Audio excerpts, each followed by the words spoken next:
kurze Werbepause mit Fantasy Inn.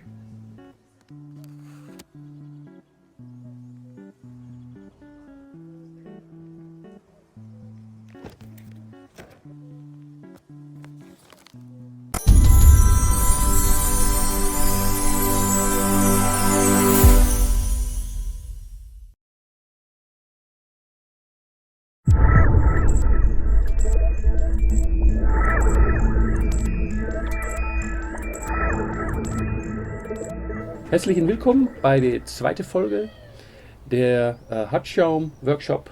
Und diese Folge werden wir über das Bastelmaterial reden. Ich habe ein bisschen gesammelt und lass mal gucken, was es da so gibt. Ja, kommen wir zum Material.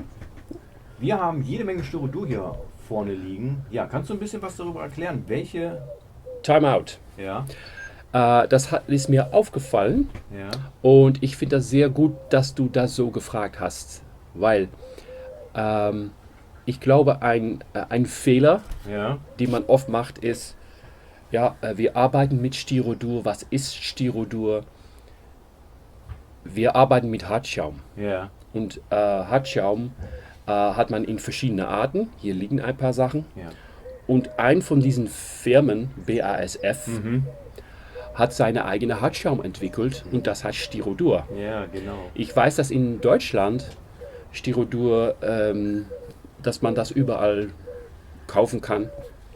Und im Hobbybereich spricht man dann auch schnell über Styrodur. Ja, ich arbeite mit Styrodur, ich suche Styrodur.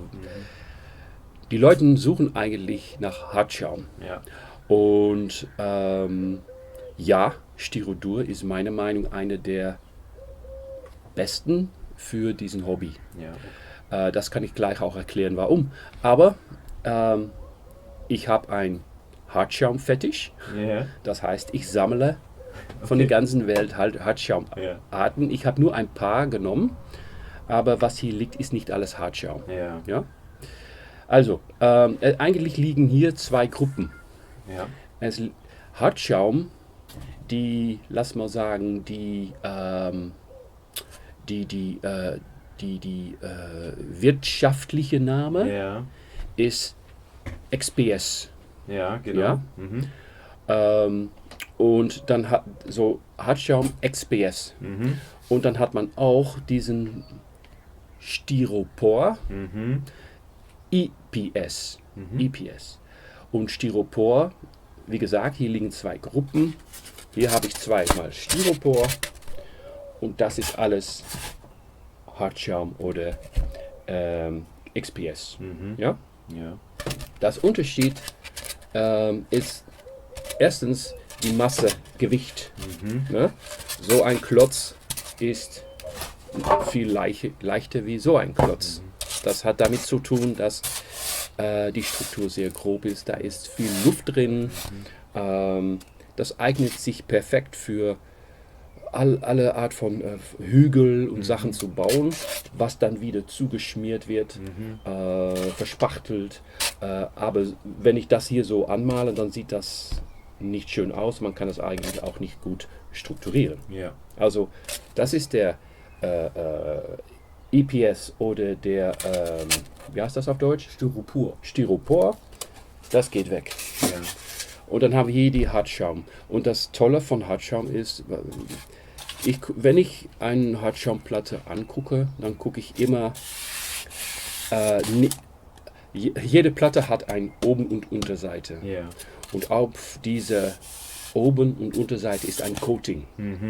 Das ist auch Hartschaum, aber die ist auf eine andere Weise produziert. Ja. Das heißt, der ist meistens glatt und hart. ja, Das ist eine Schicht, die ich nicht brauchen kann. So, die muss ich immer entfernen. ja, Ja? Also, um zu gucken, wie sieht eigentlich die Struktur von diesem Hartschaum aus, gucke ich mir die Seite an, durchgeschnitten. Und dann sieht man auch, und das ist vielleicht schwer zu sehen, aber ich habe hier zum Beispiel 3 verschiedene Hartschaumarten. Und wenn man gut guckt, dann sieht man, dass die Struktur sehr fein ist ein bisschen grober und noch grober. Ja. Ja? Also ganz kleine Luftkammer, etwas größere Luftkammer, noch größere Luftkammer. Der Styrodur ist nicht der feinste, Ja. auch nicht der grobste. Der ist, lass mal sagen, in die Reihe ist es die zweitfeinste. Aber es handelt sich ja hier nicht um einen Bastelwerkstoff, sondern eigentlich kommt das ja aus dem Baugewerbe, denn Genau. das sind eigentlich Dämmplatten. Stimmt. Bei uns in Deutschland zum Beispiel kriegt man auch, vielleicht gibt es in Holland auch, wir haben auch noch eine andere Art von Styrodur oder Hartschaum, und zwar mit so einer geriffelten Waffelmuster. Ja. Das ist sehr hart Mhm. und es hat eine sehr, sehr grobe Struktur oben. Ja, kenne ich. Auch dort kann man das Coating abschneiden und man könnte damit arbeiten, Mhm.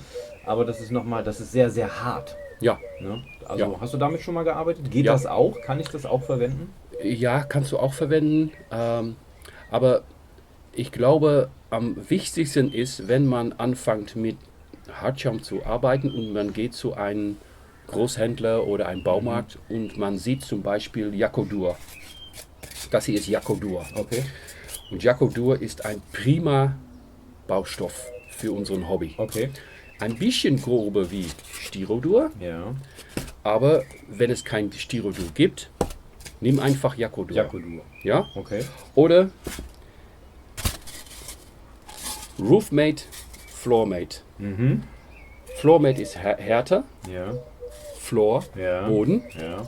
Roofmate, Dach, Dach. ist weicher. Ah, okay.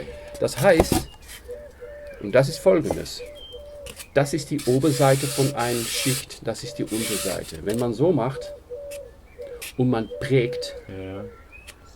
dann fühlt man, wie viel Kraft man machen Ach muss, so. um das einzudrücken. Ja. Und jetzt folgendes. Es gibt Hartschaumarten, wo man eindrückt und das geht total schnell. Die sind weich.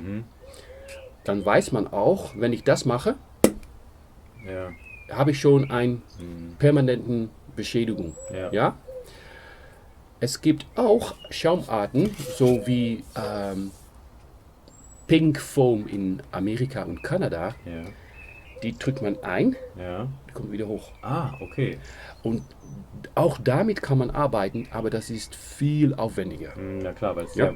es ist ja wieder Ja. es ist sehr, sehr, sehr weich. Ne? Ja. Okay, wo kann ich das alles kaufen? Das heißt, das normale Styrodur Wärmedämmung kriege ich natürlich im Baumarkt. Ja. Inzwischen auch in gut sortierten Bastelläden. Ja, aber dann kostet das. Dann Ne? kostet das Geld, Ja. richtig Geld, tatsächlich. Und auch in Bastelläden kriege ich zum Beispiel oft Depron. Ja, die ganz dünne Platten Genau. unter Holzboden oder wie heißt das, unter Laminat. Unterschiedlich, ja, Ja. ja genau. Das gibt es von 0, ich glaube 0,2 bis inzwischen 1 oder 1,5 Ja. Zentimeter. Okay. Aber auch Depron hat immer eine Schicht, ein Ja. Coating. Ja. Und das ist natürlich dann auch schwierig dann wieder zu trennen, weil die Platten an sich schon sehr, sehr dünn sind. Ja. Aber auch mit Depron kann man prägen, oder? Ich wusste nicht, dass die 1,5 Zentimeter dick sind. Gibt's, ja, tatsächlich. Dann muss ich das mal testen. Ich kenne die von 5, 6 Millimeter Dicke. Das ist zu dünn. Ja. Überhaupt, wenn man ein Haus baut mit Wände. Ja. Und die Coating muss weg, weil versuch mal Struktur in die Coating zu machen. Das geht eigentlich gar nicht. Wenn es gelingt, versuch es mal anzumalen. Musst du mal gucken, was passiert. Die Farbe geht überall hin, die bleibt nicht liegen. Ja, genau. Und letztens nimm dir mal 2 Depron-Schichten, schmier das schön mit Holzleim ein, zusammenkleben, hinlegen, 24 Stunden, 1 Kilogramm da draufsetzen, nächster Tag, du nimmst die 2 Schichten und du machst so Ja, es ist immer, ja, das wieder stimmt. ab. Ja, Ja? das stimmt. Wenn es wirklich gar nichts anderes gibt, ja, muss man das vielleicht mal ausprobieren, aber nein, muss man gar nicht Gar nicht ausprobieren. ausprobieren. Also immer lieber zu diesem Material Ja. greifen, Ja. anstatt zu Depron. Ja. Vielleicht ist es auch noch interessant, man kann in Europa Ja. kann man Platten kaufen, Hartschaumplatten, von die Dicke von, lass mal sagen, 1 bis 20 Zentimeter Dicke. Ja. Ich arbeite immer mit Schichten von 8 oder 10 Zentimeter Dicke. Okay. Und da können wir froh sein, dass wir das können, weil in Amerika und Kanada gibt es das gar nicht. Ja, gar nicht. Und die sind wirklich neidisch. Ne? Wenn ich dann etwas baue, dann bekomme ich dann so, die merken dann auf, du hast das dickeren Hartschaum und ich glaube, ich könnte tatsächlich einen Laden anfangen, um Hartschaum zu verkaufen nach Amerika. Ja. Okay, das war ein Schnellkurs in Hartschaum. Es ist ein Einsteigerkurs, ja. So, vielleicht ist da noch mehr darüber, dass ich darüber erzählen kann, aber für jetzt reicht es. Wir bereiten den nächsten Folge vor. Dann werden wir mal den Proxen kennenlernen. Also, wir legen gleich los. Bis auf die nächste Folge.